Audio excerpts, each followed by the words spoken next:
Canada and the U.S. share an unparalleled defense relationship forged by common values and deep historical connections. That's on display right now in the South China Sea, a global shipping route that has been thrust into chaos, with China beginning to flex its maritime muscle across the region. CTV's Adrian Ghobrial is on board a Canadian warship sent there to promote calm. In these troubled waters, for months, territorial disputes have been escalating, with clashes in the South China Sea between coast guards from the Philippines and China.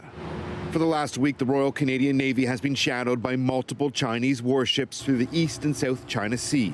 Previously classified, CTV News can now share that the USS Higgins has joined HMCS Ottawa on this deployment as part of Operation Horizon to promote rules-based order in the Indo-Pacific.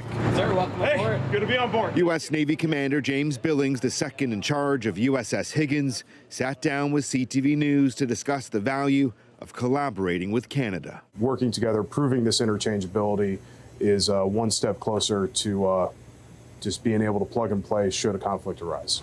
Conflict readiness includes collecting intel while at sea.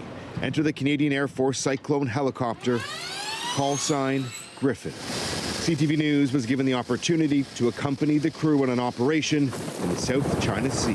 The Royal Canadian Air Force crew here on board Griffin are using radar and sonar technology to scan the sea below for any submarines and any warships that may be ahead to ensure safe passage for HMCS Ottawa.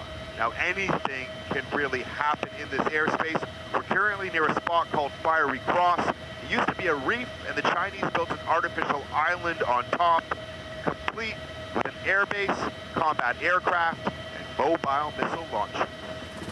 During our deployment, as the Air Force traveled closer to Fiery Cross, a Chinese warship tracking below made this call over marine radio back to HMCS Ottawa. Canadian warship 341. This is Chinese Navy warship 571. Your hello is proceeding to our island for avoid misunderstanding. Autocross and keep away from our island.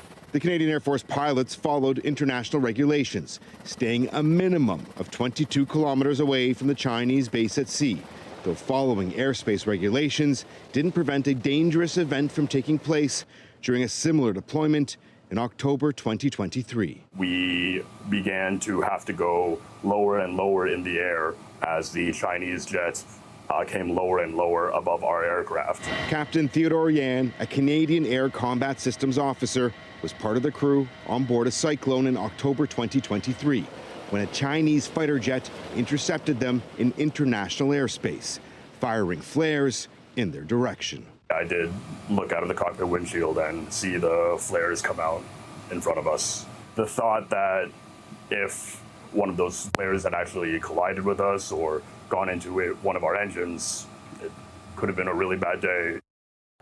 Thankfully, on that day, everyone made it back safely to HMCS Ottawa, though it's a reminder of the risks involved in this contentious region. Heather. CTV's Adrian Ghobrial reporting from the South China Sea tonight.